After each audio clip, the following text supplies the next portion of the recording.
Hello everyone and welcome back to your favorite channel Magnet Brains. I'm your Saloni Miss और आज मैं आपको पढ़ाने जा रही हूँ NCERT की एक्सरसाइज 7.2 से question number 2. Yes, question second आज के लेक्चर में हमको सॉल्व करना है. पिछले लेक्चर में हमने सेम इसी एक्सरसाइज का पहला क्वेश्चन सॉल्व किया था. So first question I hope बहुत अच्छे से आपको समझ में आ गया होगा. उसमें एक नई चीज थी, वहां हमने नंबर लाइन पर कुछ फ्रैक्शंस रिप्रेजेंट किए थे. सिंगल लाइन पर दो या दो से ज्यादा फ्रैक्शंस कैसे रिप्रेजेंट करना है वो सीखा था. और जो इम्प्रॉपर फ्रैक्शन है वन से बड़े वाले वो कैसे रिप्रेजेंट होंगे वो भी हमने पिछले लेक्चर में एक क्वेश्चन में हमने देखा था. जब पहला क्वेश्चन हो गया तो बारी है दूसरे क्वेश्चन की. पेज नंबर 141 एनसीईआरटी बुक में क्लास 6 मैथ्स के चैप्टर फ्रैक्शंस पढ़ रहे हैं हम. इस पर सेकंड क्वेश्चन क्या दिया हुआ है आइए मेरे साथ रीड करिए. सेकेंड क्वेश्चन है express the following as mixed fraction, यानी कि यहाँ पे A B C D E F ये जो यहाँ पे फ्रैक्शंस दिए हैं इनको हमको मिक्स्ड फ्रैक्शन में बदलना है. मैंने आपको एग्जाम्पल 1 और 2 जब करवाए थे इस चैप्टर में तो वहां मैंने सिखाया था इम्प्रॉपर फ्रैक्शन को मिक्स्ड फ्रैक्शन में कैसे बदलेंगे और मिक्स्ड फ्रैक्शन को इम्प्रॉपर फ्रैक्शन में कैसे बदलेंगे. तो अगर आपने वो लेक्चर देखा है तो ये क्वेश्चन तो बहुत इजीली आपको समझ में आ जाएगा. तो चलिए शुरू करते हैं. Express the following as mixed fraction. Mixed fraction की तरह हमको एक्सप्रेस करना है. पहला है 20/3. क्या पढ़ा था हमने? तो हमने देखा था कि ये जो इम्प्रॉपर फ्रैक्शन दिया होता है, इम्प्रॉपर है क्योंकि न्यूमरेटर बड़ा है 20 है, डिनोमिनेटर छोटा है 3 है. तो जब इम्प्रॉपर फ्रैक्शन होता है इसमें हम डिवीजन करते हैं. 20 को डिवाइड करेंगे 3 से. तो 20 को मैंने डिवाइड किया 3 से. अब 3 की टेबल मेरे को इतने टाइम्स पढ़ना है कि 20 आ जाए या 20 से जस्ट पहले जो भी मिल रहा हो वो आ जाए. तो 3 1 times 3 3 2 times 6 3 3 times is 9 3 4 times is 12 3 5 times is 15 3 6 times is 18 3 7 times is 21. क्या हुआ? 20 नहीं मिला, 20 से बड़ा आ गया 21. बड़ा नहीं चाहिए होता हमको, 20 से छोटा. तो क्या है 21 के जस्ट पहले 18. तो ये हम ले सकते हैं. तो यानी कि 6 टाइम्स क्या होगा? 18 होगा. माइनस करूंगी 20 में से 18 जाएगा, कितना बचेगा? 2 बचेगा. दैट मीन्स अब मेरे को मिक्स्ड फ्रैक्शन लिखना है और हमको पता है कि मिक्स्ड फ्रैक्शन का फॉर्मेट क्या था? Quotient remainder upon divisor. ये नीचे मिलता है रिमाइंडर, यहां मिलता है कोशेंट, जिससे डिवाइड करते हैं वो होता है डिवाइजर. तो आंसर लिख दीजिए. कोशेंट 6 है तो 6 आगे कंप्लीट पार्ट होता है. रिमाइंडर ऊपर लिखाता है न्यूमरेटर में और डिवाइजर नीचे लिखाता है डिनोमिनेटर में. यानी कि 20/3 को आप क्या लिख सकते हो? 2/3 लिख सकते हो मिक्स्ड फ्रैक्शन में. 6 कंप्लीट पार्ट होंगे और 2/3 क्या होगा? फ्रैक्शन होगा. इनको मिला के ही बन रहा है 20/3. क्लियर हुआ? तो ये है आपका पहला पार्ट 20/3 को. अब इसको क्रॉस चेक करो, मिक्स्ड को फिर से देख लो इसी में कन्वर्ट हो रहा है क्या. तो मिक्स्ड को वापस से इसमें कैसे कन्वर्ट करते हैं? इन दोनों को मल्टीप्लाई करते हैं. 6 12 6 3 18 और प्लस कर देते हैं 2. तो 18 + 2 20 और नीचे लिख देते हैं 3. तो 20/3 यानी हमने सही किया है. तो इस वे में हमने इम्प्रॉपर से मिक्स्ड भी कर लिया, मिक्स्ड से इम्प्रॉपर भी कर लिया. Got it? तो चलिए सेकेंड पार्ट बी पार्ट पे आते हैं इस क्वेश्चन के. बी पार्ट में दिया हुआ है 11/5. अब 11/5 को कैसे कन्वर्ट करेंगे? तो वही हमारा प्रोसेस डिवीजन वाला. डिवाइड करेंगे हम 11 को काय से? 5 से. 5 2 टाइम्स में जाएगा 10, माइनस करेंगे 1 नीचे बचेगा. फिर से वही कहानी कि अगर हमको मिक्स्ड फ्रैक्शन में नंबर चाहिए होता है तो इसका फॉर्मेट क्या होता है? कंप्लीट की जगह आता है कोशेंट और जो फ्रैक्शन में न्यूमरेटर की जगह आता है ऊपर रिमाइंडर और डिनोमिनेटर की जगह आता है डिवाइजर. और जब डिवाइड करते हैं तो ये चीजें कहाँ होती हैं? ये जो नीचे बचता है वो रिमाइंडर होता है, ये जो आता है वो कोशेंट होता है और जिससे डिवाइड करते हैं वो होता है डिवाइजर। तो लिख दीजिए अब कोशेंट कितना है आपके पास, कोशेंट है 2, यानी कि 2 कंप्लीट पोर्शन थे, 2 होल थे और रिमाइंडर 1 है और डिवाइजर है 5। तो 1/5 क्या था, फ्रैक्शनल वैल्यू होगी, यानी कि 2 1/5 ये हो जाएगा आपका 11/5 का मिक्स्ड फ्रैक्शन। अब इसको कन्वर्ट करके देख लो इम्प्रॉपर में, तो 5 × 2 होगा 10, 10 में 1 प्लस करो तो 11 और अपॉन कर दो 5, तो 11/5 फिर से बन गया, यानी हमने सही सॉल्व किया है। आगे बढ़ते हैं, बी इक्वेशन हो गया है कंप्लीट। अब इसी का सेकंड क्वेश्चन का सी पार्ट देखिए। सी पार्ट में हमको दिया है 17/7। 17/7 कैसे करेंगे सॉल्व, तो देख लीजिए मेरे साथ। C part 17/7। अब 17/7 अगर मेरे को सॉल्व करना है तो इसमें डिवाइड करिए 17 को कैसे, 7 से, ऐसे ही करेंगे डिवाइड। अब देखिए 7 की टेबल इतने टाइम्स पढ़ना है कि 17 मिले या 17 से कम मिले, 17 से ज्यादा नहीं होना चाहिए।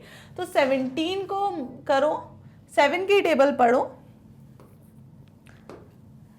7 1 times is 7, 7 2 times is 14, 7 3 times is 21। 21 जो है 17 से बड़ा है, 17 से जस्ट छोटा फिर कौन सा है, 21 तो नहीं ले सकते क्योंकि 17 से वो ज्यादा है, तो उसके जस्ट पहले है 14, तो हमको 14 लेना पड़ेगा। तो 77 2 टाइम्स इज 14, माइनस किया, 7 में से 4 गया, 5 6 7, 3 बचा, 1 में से 1 गया 0, तो 3 क्या आया आपका रिमाइंडर, 2 क्या है कोशेंट और 7 क्या है डिवाइजर। फॉर्मेट क्या है, फॉर्मेट ध्यान रखिएगा, फॉर्मेट है आपका मिक्स फ्रैक्शन का कोशेंट और न्यूमरेटर की जगह रिमाइंडर, डिनोमिनेटर की जगह डिवाइजर। क्या हो जाएगा, कोशेंट है 2 तो 2 आगे आएगा, रिमाइंडर है 3, 3 ऊपर आएगा और डिवाइजर है 7, 7 नीचे। तो ये होगा काय का 17/7 का मिक्स फ्रैक्शन। चेक कर लो, 7 × 2 14 प्लस 3 15 16 17/7।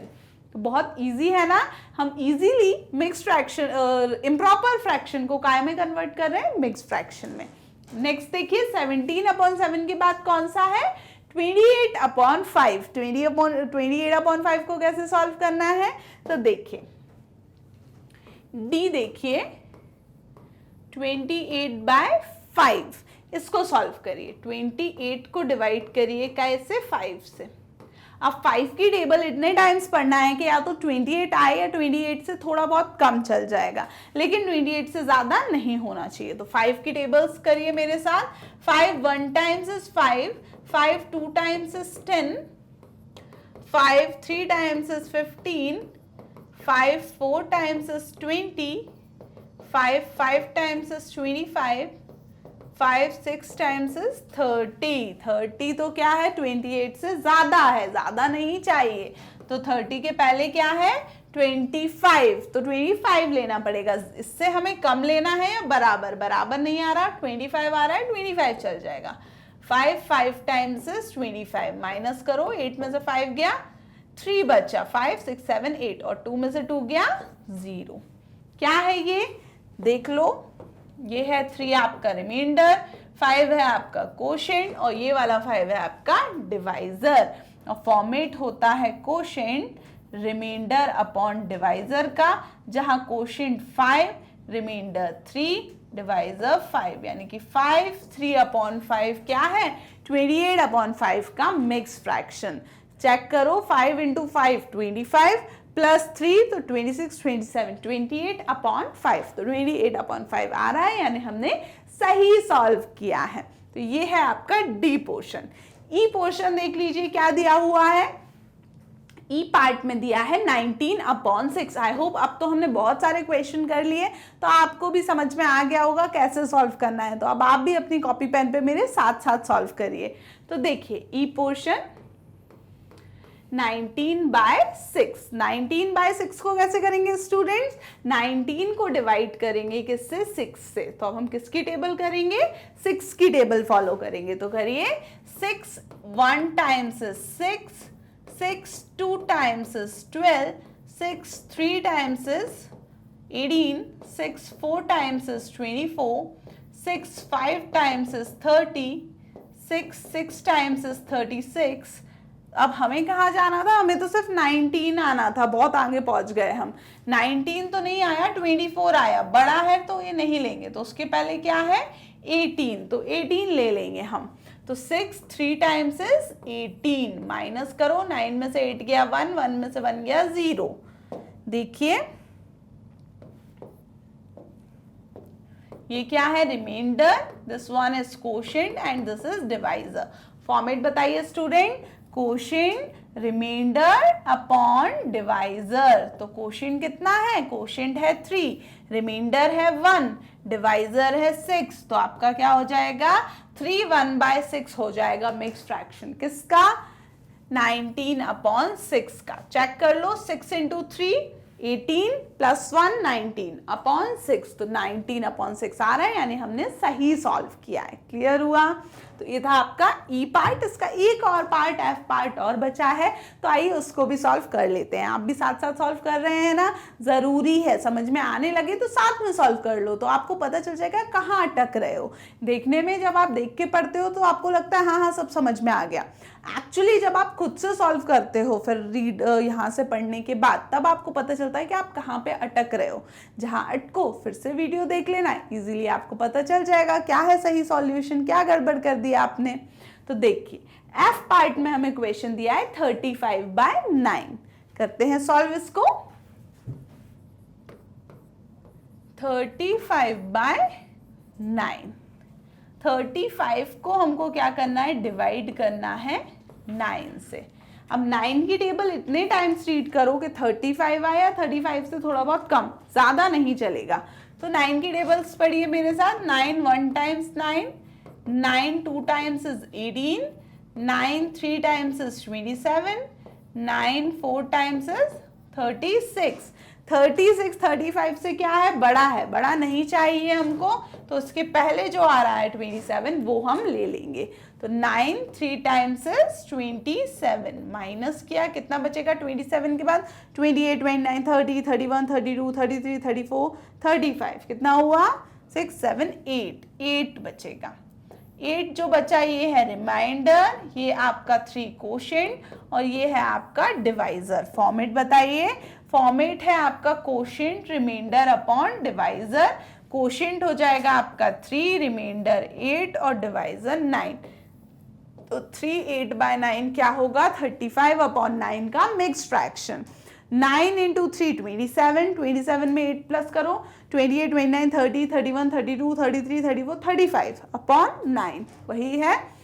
अच्छा, अगर ये वाला आपको एक चीज याद ना रहे, ये फॉर्मेट के कोशेंट आगे आएगा, रिमाइंडर अपॉन डिवाइजर यहाँ आएगा, फिर क्या करोगे? उसके लिए मैंने आपको बताया था स्टार्टिंग में ये एरो वाला तरीका। एरो वाले तरीके में हम क्या कर रहे थे?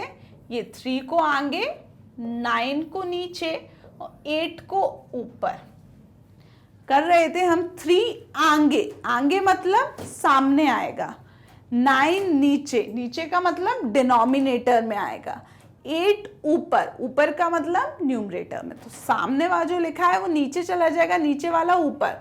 तो सामने 9 था, नीचे गया डिनोमिनेटर में, नीचे 8 था, ऊपर गया न्यूमरेटर में, और ये जो क्वोशिएंट था वो सामने आया होल नंबर में। ये जो लिखते हैं हम, ये ऐसे लिखते हैं, बीचों बीच 3 8 और 9। आया समझ में? तो ये एक और तरीका है कि अगर ये चीज याद ना रहे तो फिर ये याद रख लोगे, 3 को सामने, 9 को नीचे, 8 को ऊपर। नीचे का मतलब डिनोमिनेटर में, ऊपर का मतलब न्यूमरेटर में, जो बच्चा वो सामने। तो ये एक ट्रिक है कि अगर हम, क्या होता है, ये शॉर्ट टर्म में तो हमें याद रह जाता है कि ये फॉर्मेट है। लॉन्ग टर्म में, लॉन्ग टर्म की बात कर रही हूँ, मतलब आप अगर अभी 6th क्लास में हैं तो हो सकता है 10th क्लास में जाके भूल जाएं कि हमने इसको ऐसे पढ़ा था। तो ये चीज आपको हमेशा याद रहेगी कि इसको ऐसा घुमा दो, सामने वाली चीज नीचे, नीचे वाला ऊपर, ऊपर वाला सामने। तो 3 सामने आ गया, 9 नीचे पहुंच गया, 8 ऊपर आ गया। ये सारे क्वेश्चंस में यही होगा, एक बार खुद से भी सॉल्व करके देख लेना। तो अब हमने ये कौन सा क्वेश्चन कर लिया? एफ क्वेश्चन कर लिया, यानी कि क्वेश्चन नंबर 2 का ABCDEF सारे क्वेश्चंस हमने कर लिए सॉल्व। आई होप आपको बहुत अच्छे से समझ में आ गए होंगे। अब इस एक्सरसाइज से एक और क्वेश्चन रह गया है, क्वेश्चन नंबर 3। तो आई होप आप इधर अभी कर लीजिए रिवीजन। अगले लेक्चर में हम उस क्वेश्चन 3 को भी कर देंगे शुरू। सो रिवीजन करते रहना है, बहुत ज़रूरी है। आप विजिट कर सकते हैं हमारी ऑफिशियल वेबसाइट, क्या है, magnetbrains.com। वहाँ आपको कंप्लीट कोर्स के वीडियो लेक्चर्स के साथ साथ नोट्स भी अवेलेबल हैं सिस्टमैटिक मैनर में। एंड डेली अपडेट्स के लिए आपको विजिट करते रहना है मैग्नेट ब्रेन्स यूट्यूब चैनल का community section. So keep watching, thank you so much and bye bye.